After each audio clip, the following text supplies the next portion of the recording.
What's going on, guys? Carter here with Edged Mindset. Got another unboxing for you. It is, you may be wondering, why would I open a box with this behemoth of a knife? Because this is the Miguron Get-In. And what's in here is not the Arma. I know that's what you're thinking. You're like, did he get the Miguron Arma to complete the Armageddon set? No, I can't find the Arma anywhere. I missed out when it first came out. But it is another Miguron knife. If anyone knows how to pronounce that correctly, please comment on, is it Miguron or Miguron? Or does nobody know? I don't know. That may be the case as well. We're just gonna savage our way right in here. This was a bit of an impulse buy. It's not my normal type of thing that I would get. I just really liked the carbon fiber on this thing. Looked really sweet. And I just kind of picked it up. How do these open again? Slider. Okay, I forget the name of this model. I may have to put it in the title because I forgot that they don't say anywhere. Ooh, look at that. That is cool. Does not say anywhere on the packaging.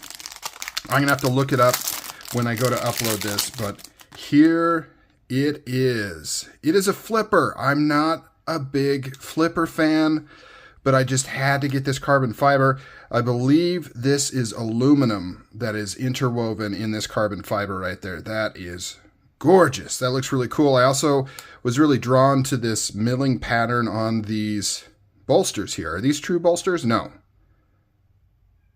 Not exactly true bolsters, so they've taken thick slabs of titanium and then they've milled out pockets for these scales, inlays, whatever you want to call them. Probably not inlays, but put the scales in there. So the bolsters aren't a separate piece, which is actually good because it makes it a simpler design. Hand satin finish blade, almost full flat ground. Look how beautiful that is. I also really like this blade shape. Something about this, even though I'm not a big flipper guy and I wasn't in the market for anything like this. Ooh, that's nice. That flicks nice. This just looked killer. I mean, this is an impressive piece. Milled titanium pocket clip right there. Good retention. No pocket for your pants to get locked into or anything. You've got a lock bar insert. Let's test this lock up. Rock solid. No movement. What is this? M390 probably? Yep, M390. That blade is killer. And I also like this half moon shape for the opening. This is really sweet. Kind of like the Roosevelt from Oz Machine Company. Really nice. Stop pin right there. That's normal. It's floating, if anybody cares about that. Shouldered relief for engagement in both the open and closed position. No jimping, but you do got a thumb ramp. It feels really good in hand. Let's do a size comparison here. Just so you have an idea of what we're looking at. It's hitting that sweet spot, right? The medium-sized knife. You know, some might call it large. I would call it a medium-sized knife. Can do a lot of good heavy-duty cutting. Let's check out that blade length. Longer than a Paramilitary 2.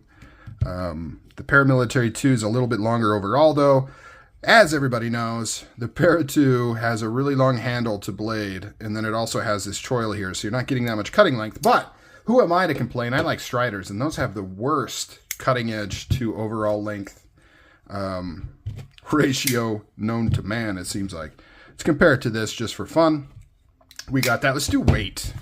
Let's do a quick weight on here, see what we're dealing with. It feels reasonably hefty, but nothing crazy. 4.8 ounces. Yeah, that's fine for a knife this size. Titanium. Ooh, let's take a look at this backspacer. Nice big backspacer. Nice and chamfered. You got like a milling pattern in here. Almost a gear pattern, but not quite. It kind of has these spaces there.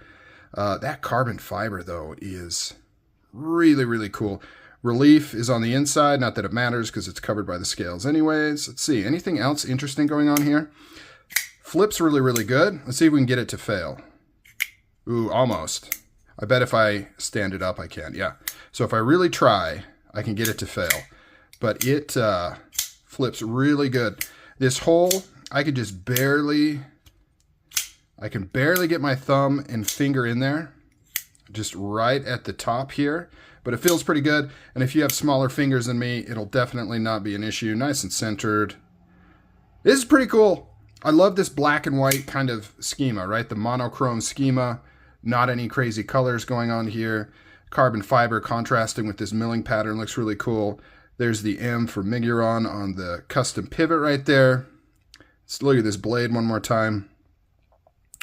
Ooh, reasonably thin behind the edge. Slicer Supreme. And that blade shape is just cool. You got this belly coming on right here, and then you've still got a decent tip to do some work, but it's not going to break on you.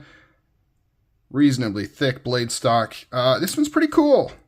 This one's cool. Like I said, this is not the usual type of knife that I just pick up. I'm not a flipper boy, but ooh, I don't like that. So this whole thing is like monochrome, except for on the lock side, there's a blue titanium pivot collar. That seems kind of weird. Like, why would you do that? It's like nothing, gray, black, white, and then just one hit of blue on the lock side. Kind of strange. Don't love that. Of course, I could take this apart and I can remove that anodization and just have it be raw titanium. Maybe I'll do that, maybe I won't. Kind of stands out weird. I've noticed that on some of these knives, right? Like the manufacturing, we're going to go off track a little bit. On overseas produced knives where it's not designed by like a US designer, some of the, I don't know, I'm trying to choose the right words here because this isn't always the case. There's definitely some Chinese companies that do really strong designs. But a lot of these sort of companies, it seems like they miss the mark on like small details. Like everything will be spot on. The machining is amazing. The action is amazing. But there'll just be something weird like this blue pivot collar that's out of place. And I don't know if they thought a splash of blue would be good or if they just didn't really think about it and threw it on there. But I've noticed that quite a bit in companies like this, especially when they're first getting started.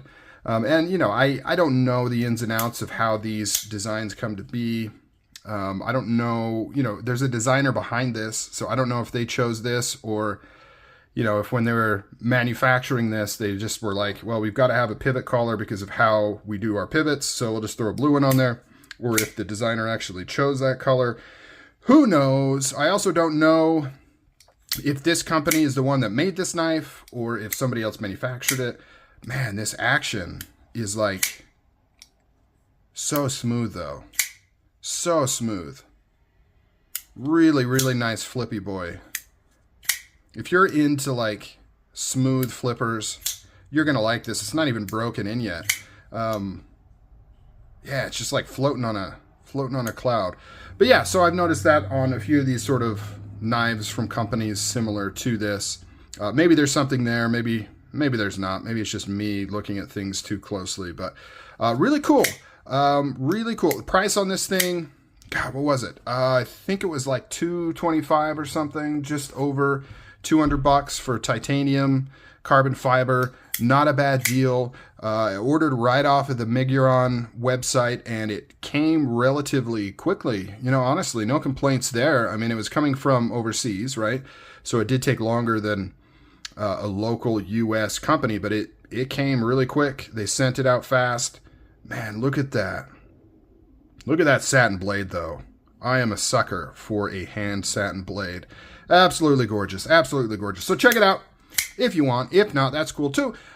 As always, appreciate it, guys. Thanks for liking, subscribing. If you are, helps me out a ton. Leave comments. I like to talk to you. Yeah. All right. Take it easy. I'm out.